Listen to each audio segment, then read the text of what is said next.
My bad. I did watch a little bit of it, but, like, because I was like, would this be good? Because I was trying to, like, I don't know. Because usually when I watch it, bro, I be watching stuff. I don't really watch scary movies. So I never heard this before. That's really why I never heard this one before.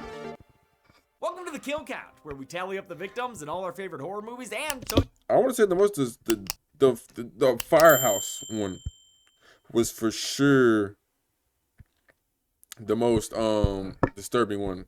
The one in the house on fire, that is for sure the most disturbing one.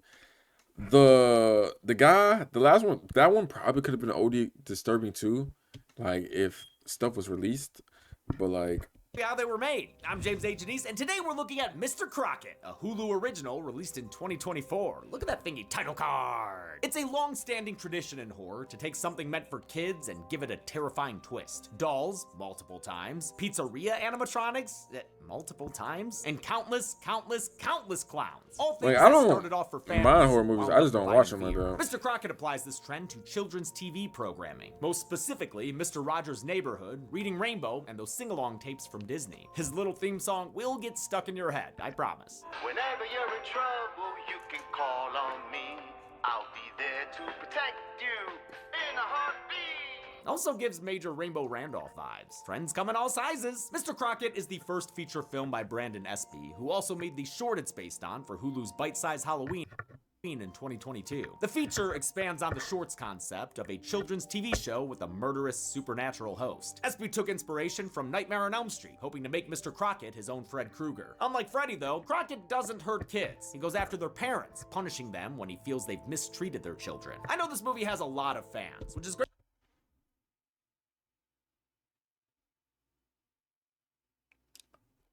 I like how they're black.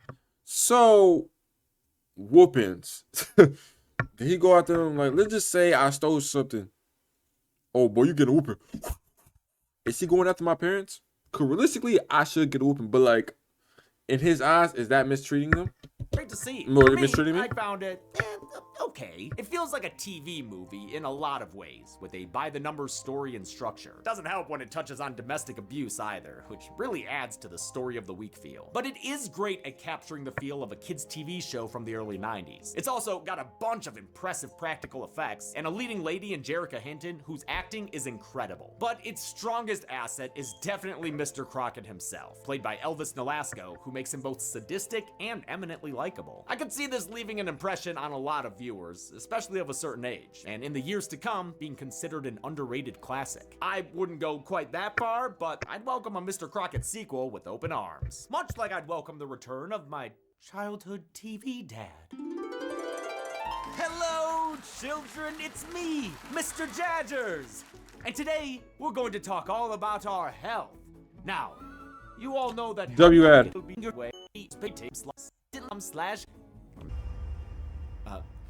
How many viewers will learn a deadly lesson from their TV dad? Let's find out and get to the kills. The movie begins in 1993, the year of Jurassic Park. Young Darren is seeing the TV glow, but it ain't the Pinko Pake he's watching. It's Mr. Crocket's World, a Mr. Rogers-like kid show featuring puppets Boogaloo Blue and Squawky Bird. Oh, shit, and the clock from Don't Hug Me, I'm Scared? And, of course, Mr. Crockett himself. He sings about standard kid show stuff like counting numbers and eating your vegetables. Let's learn how to count it. Countries. Darren's stepdad Kevin is trying to get him to eat his veggies too, but he's being a real dick about it. You wanna be treated like a fucking baby? I'll treat you like a baby then. Eat. Discipline turns into bullying, turns into abuse, as he tries to force Darren to eat faster. Shit, this is like that Tales from the Hood short where David Allen Greer got scary. Darren's mom Rhonda runs off in distress, but Mr. Crockett ain't gonna leave Darren behind. He slips out a frame on the TV and reveals that he lives in the VCR? Probably saving up for a dual deck. Crockett rockets through the door, ready to dole out just desserts with his beastly buddy Mr. Chair. Kevin begs Crockett to let him go, but manners must be maintained. But it's family dinner time. Aren't you gonna eat, Kevin? Yeah, Kevin, you haven't cleaned your plate. Crockett reminds me of an evil Mr. Milchick. Or a more evil Milchick? Is Seth evil? He's a complicated character. Crockett gives Kevin a monstrous main course right out of The Lost Boys. Oh, and is that hair in there? Gross. When Kevin closes the airport for arrivals, Crockett finds a quicker route, slitting open his stomach and force-feeding him through the gash. Oh, damn, dude, we're getting multiple courses here, and an iron supplement to boot. Crockett crams more into Kevin's stomach hole until he's finally a member of the Clean Plate Club. Rhonda walks in on this mealtime massacre and screams as static fills the screen. Over a montage of Crockett clips, the host makes a promise to his young audience. Children, hear my song. Call out to me. You can call on me. I'll find you. I'll save you. 1 year later, the newly widowed Summer is What the heck, boy?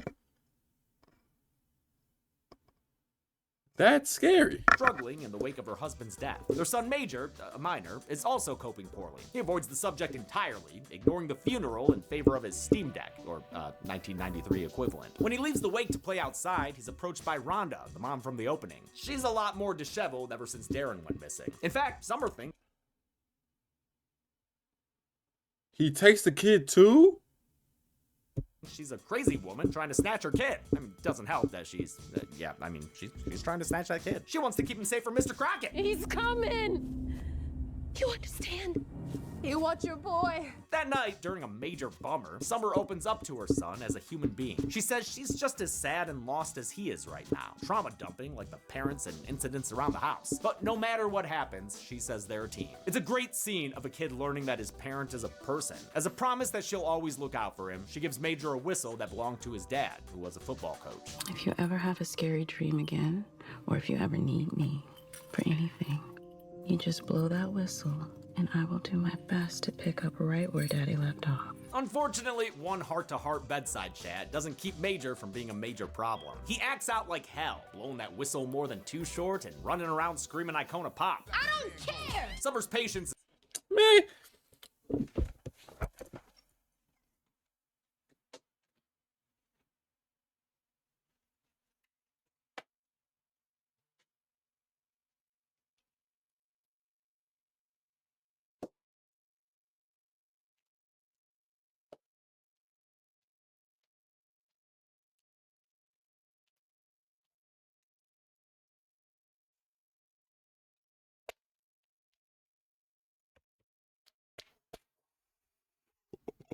Hey, Mr. Crocker. Hey, Mr. Crockett.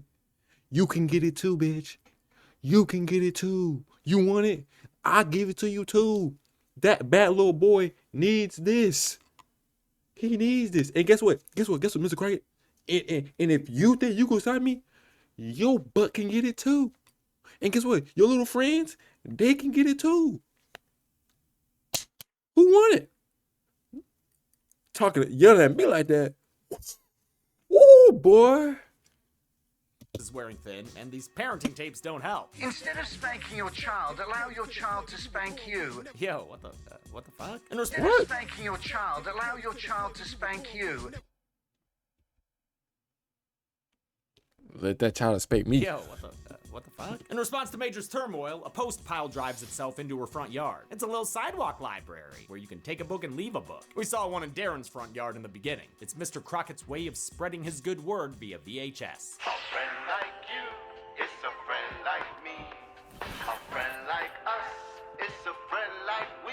Major is immediately enthralled with the program, finally allowing for a summer break. When coming up with Mr. Crocket's theme song and the other music featured in his show, director and co-writer Brandon Espy would sing different versions to his kids at home. He went with whichever one got the most stuck in their heads. I had my own built-in focus group in my house. In another part of town, a little girl named Carrie is watching Mr. Crockett when her TV breaks. She tries to get her dad Bill to fix it, but he's too busy getting his fix, shooting up heroin in the living room. She wakes him up with water on the nog, so he yells at her to stay in her room in a very unpleasant scene to watch. The whole thing feels a bit too real and bleak compared to other parts of the movie. Remember that fun montage with the whistle? Now we're watching a junkie shoot up, and not even in an alleyway. Thankfully, we won't be here long, because the Lenda library is out front, and I don't think the smack addict installed it. Nope, Mr. Crockett is here to lend a hand. Bill's getting ready to get back on the horse when Crockett dares him to just say no, although he can certainly understand the appeal of this dad chair. Good taste, Bill. You get a gold star. Bill threatens him with a gun, but a bit of Crockett magic turns the ammunition into bubbles. You know, I've heard of hollow tip bullets, but this is ridiculous. Crockett sings a song about sharing and shares some of those bubbles with Bill as he forces the gun into his mouth. Then he bursts Bill's bubble and his head. Holy shit, yeah! Rhonda bears witness to all of this by watching through their window as Carrie How do you get there, lady? leaves with Mr. Crockett. Oh, and Crockett sees her too. I love this creepy shot of him. It's chilling. Brandon Espy knew Elvis Nolasco from his much grittier performance in American Crime. After he was cast, Nolasco came up with his own details for Mr. Crockett's backstory. He avoided rewatching movies like Candyman, wanting to create a new character with a unique voice and behaviors. He also requested prosthetic veneer teeth, which is great for the character's look, but it messes with his speech a little bit. You're mistaken about two things. First, your gun seems to be having some issues. Major is still binge-watching Crockett, and Summer's starting to grow tired of it. She also don't like the way that puppet bird be peeping at her. It's staring for a bit too long, straight through the screen. Fucking public television. Ooh, my damn donation back. She tries to I think I like it. I like it a little bit though. It gives his own voice. limit Major's Crockett time and tells him to go outside, but he has a major meltdown and starts breaking stuff Limp Bizkit style.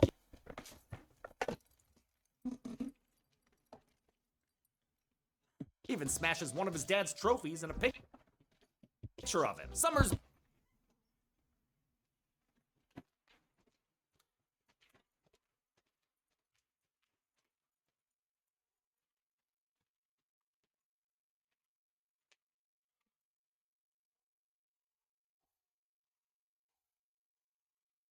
Ooh, boy, what? That would be me. Ooh.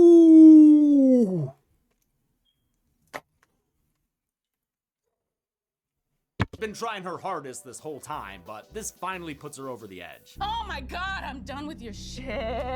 I'm done. I'm done. If this is how you're gonna act, you don't want to be on my team? Fine. All right, I quit.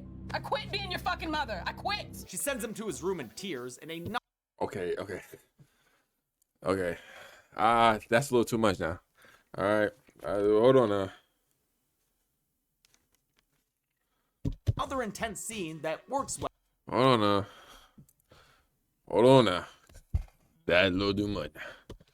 I quit as being your mother? Whoa, now. Well, because of actor Jerrica Hinton, best known for her stint on Grey's Anatomy. Her skill as a dramatic actress really helps the weaker parts of the film. She's so good as a beleaguered mom who just wants to raise a decent human being. Unfortunately, his father's death has left Major acting up worse than the Babadook kid. Well after bedtime, Summer hears Crockett's theme song coming from the TV, but turning it off proves to be a fleetingly temporary solution. It turns itself on like an autosexual and cranks the volume all the way up. She goes the physical route and just pushes the set over, but Mr. Crockett Samara's out of the Unplug the TV, maybe? broken screen. Glass shards be damned. Hello there. He draws himself a portal with his magical marker and vanishes into it, coming out of it in Major's room. Wait, his portal only took him like down the hall? It's no rift gun, I tell you what. Crockett creates another portal for Major, and Summer can't Jack Torrance her way into the room in time. Say goodbye to mommy, Major. Goodbye, Mommy. Damn, kid, that's cold. Before she can reach them, Crockett and that little shit vanish through the portal. This time, it takes them farther than just down the hall. Major finds himself in Mr. Crockett's world for real, although something feels off about it. Amidst the Technicolor PBS paradise, there are flashes of a more sinister reality. It's a nightmare world with a blood-red sky, a fucked up man in the moon, and a Barbara Maitland-looking bird. For the regular, non-nightmare version of Crockett's world, Espy and crew worked to craft something that felt like a real kid show of the era. He took inspiration from some of his own childhood favorites, like Reading Rainbow, Picture Pages, Sid and Marty Krofft, and the old McDonaldland characters. Production designer Michelle Patterson designed the set with homages to the Krofft brothers, Mr. Rogers, and Pee-wee's Playhouse, all with a bit of 70s funk mixed in. And the TV show clips were lit like real kid shows from the era by cinematographer Powell Robinson, who also shot the work of art music video for Ice Nine Kills. That's awesome. As for the puppets, they were designed by artist Alex Pardee, who was instructed to make them like Candyman and Nightmare on Elm Street meets Pee-wee's Playhouse and Mr. Rogers. They were brought to life by the crew at Masters FX, whose work we've seen in Slither and PG's Psycho Goreman, which won the prime rib for best practical effects at the first Dead Meat Horror Awards. All these tangible creations helped give the show an authentic 90s feel. Back in the real world, it's a terrible day in the neighborhood. Summer's putting up missing posters when she stumbles upon the crime scene at Carrie's house. A neighbor mentions that the TV had its screen punched out. Summer realizes Mr. Crockett must be behind this American crime. She heads to the library for a good old-fashioned microfiche montage. We love to see it. Yeah, you find that focus. Oh yeah, there it is. Summer learns that Emmanuel Crockett used to be a children's TV host, like a regular one of the non-supernatural kind. But in 1979, he kidnapped a boy named Anthony Williams and was subsequently killed in a police shootout. Summer's research is interrupted by the sound of a familiar theme song. She wanders into the AV room where Mr. Crockett reveals he knows what she's up to. I see that you've been looking for me. Well, here I am, silly goose. He tells her to stop looking, or else. Unless you want to join your husband in hell. He gets grabby, so Summer gets the hell out of there. At the exit, she's stopped by a man who introduces himself as Eddie. He saw her at Carrie's house earlier and overheard her talking about Major missing. He tells Summer that his daughter was also taken by Mr. Crockett 5 months ago. He asks her to work with him, since she's the only person who's seen Crockett and lived to tell the tale.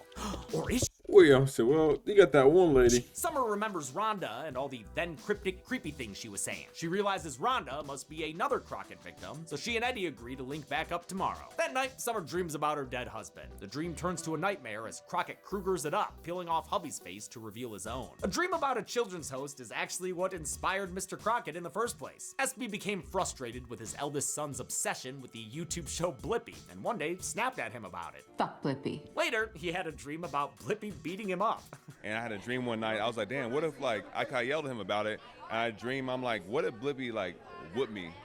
You know, beat me up because of this, because he yelled at my son. That fight with Dream Blippi led him to develop what became Mr. Crockett, who even sports a similar bow tie. The rest of his look was inspired by Mr. Rogers, of course, and SB's own father. Summer wakes up to the sound of someone at her door. It's Eddie, who says he's managed to track down Rhonda. Well then, load up the smile sound effects and let's go!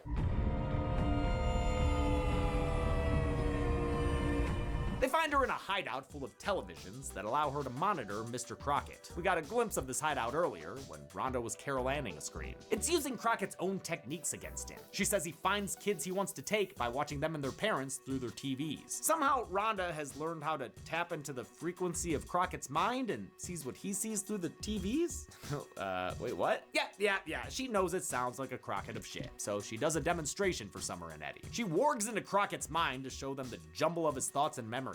At first, it's a lot of the same happy footage we've already seen, but the sight of a child in distress reminds him of a painful personal memory. We see Mr. Crockett at what must have been the beginning of his career.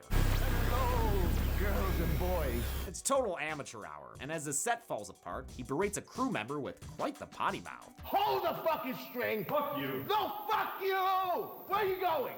You non-string holy motherfucker! Holy shit. He becomes more erratic until he snaps and beats his Benny the Bison puppet with a hammer, with his hand still inside. This memory is a warning sign that he's about to strike again. They catch a glimpse of the next victim's address and pull Rhonda out of her trance so they can try to stop him. When they get there, an exhausted Rhonda lets her guilt speak for her. You ever wonder if they're better off with him?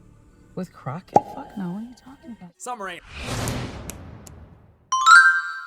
Fuck that. shit and says Major needs his mother, so the Crockett hunters head inside. Looks like the kids have been practicing their alphabet since the adults find a house that's decked out with blueprints clues. They find a very dismembered body. Oh shit, man, that's nasty. Yeah, just throw that thing on the counter. Mr. Crockett's still here too, and he corners Eddie and Summer. Help them, Rhonda. Help them, Rhonda. Oh, she does with a by God. But Crockett comes out on top when he stabs Rhonda in the neck. Rhonda? Oh, she does.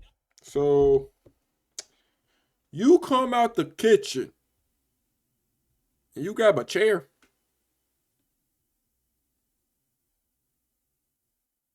You couldn't grab a God still here darn it, too, girl. and he corners Eddie and Summer. Help them, Rhonda. Help them, Rhonda. Oh, she does with a by God. But Crockett comes out on top when he stabs Rhonda in the neck with a shard of the broken chair. It puts her down, but buys Summer and Eddie just enough time to run through the portal and into the Crocketverse. They find a fucking nightmare version of Mr. Crockett's world. Oh man, we're in full-on phantasm mode here. It's the actual Mr. Crockett's world, where Tickles the Clock is a gross little guy who's probably on several lists. A toothier Boogaloo Blue scares Eddie away, leaving Summer by herself when Crockett emerges from behind his big ol' shaggy friend. Cherry, who's quite scary, restrains Summer while Crockett gathers his group of static-eyed kids for story time. He's here to tell everyone his backstory, in animated picture book form. The style here was inspired by the movie Cool World, which I mostly know because of the song Bowie did for it. Emmanuel Crockett grew up with an abusive father, until he killed his dad and made it look like an accident. And yeah, we'll count these cartoon kills. They really happened, and we're seeing them. Kinda. Emmanuel's unprocessed childhood trauma led him to becoming a children's TV host, with dreams of being a parent to all the children of the world. One day, he saw Anthony Williams, a boy with sad eyes, and assumed he was having trouble at home. So Crockett took Anthony to raise as his own, which is also known as kidnapping. We get more animated kills to count when the police bust in on Crockett and get shanked to death. Oh shit. Then the police, wait, what the fuck? Opened fire at little Anthony while he was running out of the closet? Crockett saved the boy by jumping in front of the bullets, shading in the shootout story we learned about at the library. After his death, Crockett went to hell and made a deal with the devil. He'd send bad parents to hell in exchange for his own pocket dimension, where he could take their kids. He'd keep them safe and happy down there. No pain, no anger, no yelling, no spanking. Summer calls out to Some kids need it. Eddie for help, but That's why there's so many bad kids around the world, boy. surprise, his name's not Eddie at all. It's Anthony Williams, aka the little boy who Crockett saved. You know, after kidnapping him. I've been trying to come home to him since I was 9 years old, and thanks to you, I've made it. It's a little obvious. Dude was acting sus from the get-go and even had a tape of Crockett songs in his car. Turns out Anthony wanted to stay with Crockett and doesn't want to let Summer destroy his chance to get back with the bow-tied guy. He goes to end summer like Labor Day with some hilarious encouragement from the chair. But he stopped when Mr. Crockett calls him over. Anthony goes for a hug, but Crockett says he doesn't belong there. Anthony is an innocent young boy.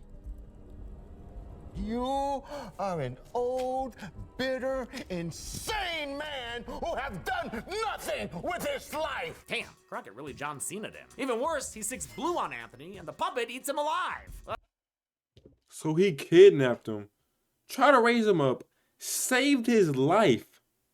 Then when the he tried to come back to stay with him, he says, "Oh no, bro, you old now, bro. You a wasteful, disappointed old hag. Ain't no way." Oh, good. That problem kind of fixed itself. Crockett agrees to give Summer one chance to convince Major to leave with her, so she wipes the film away from his eyes. They hug, and that's nice, but Crockett reminds Major of what Summer said, that she didn't want to be his mom anymore. Yeah, you did say that, shorty. You did say that, shorty. So Major chooses his TV daddy, which Crockett really gets a kick out of. That dude is having a great time. Crockett says it's time to play a game of hide and seek with a deadly twist. Whomever kills Summer wins. Have at it, creepy kids. The children become little demon spawn, running around this dark boiler room, squawking and scratching and biting at her. Squawky Bird swoops in for some foul play too, but Summer ducks that bird right out. But he ain't humanoid, so he don't go on the count. Crockett finds Summer and says that's it. Game over, man. He draws a knife, literally, and gives it to Major. He encourages him to kill his mom, just like he did his dad when he was young. But Summer is able to snap Major out of it when she finds and blows the whistle. With his trance broken, she tells him that she loves him, and that convinces him to stab her. Wait, what the fuck? Just kidding. Major pulled a switcheroo and snatched the magical marker out of Crockett's hands. I guess that's enough to break the trance he has over the other kids. What, did he rule by Crayola decree? In any case, he ain't happy about it. You don't know who the fuck you're talking to. Oh, that rainbow book motherfucker is a candy-ass bitch next to me. Hey, LeVar Burton is a national treasure. How dare you? Summer cuts off Crockett mid-threat and cuts him in half with his own magical marker. His top half is still crawling around as they disappear through the portal, but you know what? I'll still count him as another kill. Why not? It's fun. Back in the real world, we find out Rhonda wasn't killed, so she gets to see her son Darren again in a bold and beautiful reunion. The other kids? Well, their parents all died, so that's off in the foster system, I guess. that'll go great, I'm sure. But hey, at least Major and Darren can be friends. And Major's friends with his mom now, too. Tossing around the old pigskin. Oh, shit, and Casper's in theaters? Damn, things really did turn out okay. At least until Major's teacher comes by to have a talk with Summer. There have been problems with Major at school. He's been acting more aggressively, and the other kids are afraid of him. They're especially afraid of the man Major calls his dad. They believe he'll come through their TVs and take them away. Oh, and here he comes through your TV right now. No, it's just a pre-credits jump scare. False alarm. Hey kids, did you count how many victims Mr.Crocket killed? Well, I know how we can all find out. Follow me, and let's get to the numbers. I want to do it, but probably 6 or 7, bro. It doesn't even have to go down the hallway. Because the 2 police, him twice, and then the dad, and then the guy. I counted 9 kills in Mr. Crocket. Ah, dang it. All 9 victims being men, giving us this entirely boogaloo blue pie chart. And though we've seen 9 kills aplenty, this is a kill-a-gami since it's the first time they've been all dudes. With a runtime of 87 minutes, Mr. Crocket had a kill on average every 9.67 minutes. I'll give the Golden Chainsaw for 6-7 and his deadly dinner time. Yeah, I thought that would be the way to that's kick fire. off the movie, solidifying Crockett as a real sadistic fuck. Almost shiny for lamest kill. I guess we'll go to Anthony. It's not that bad, but I just liked everything else a little bit more. And that's it. Mr. Crocket was released in 2024, and SB hopes to bring the character back for a sequel someday, which I do too. Until next time, I'm James A. Janice. It's been the Kill Count. On the next Kill Count. Father's Day W mother freaking YouTube is coming up.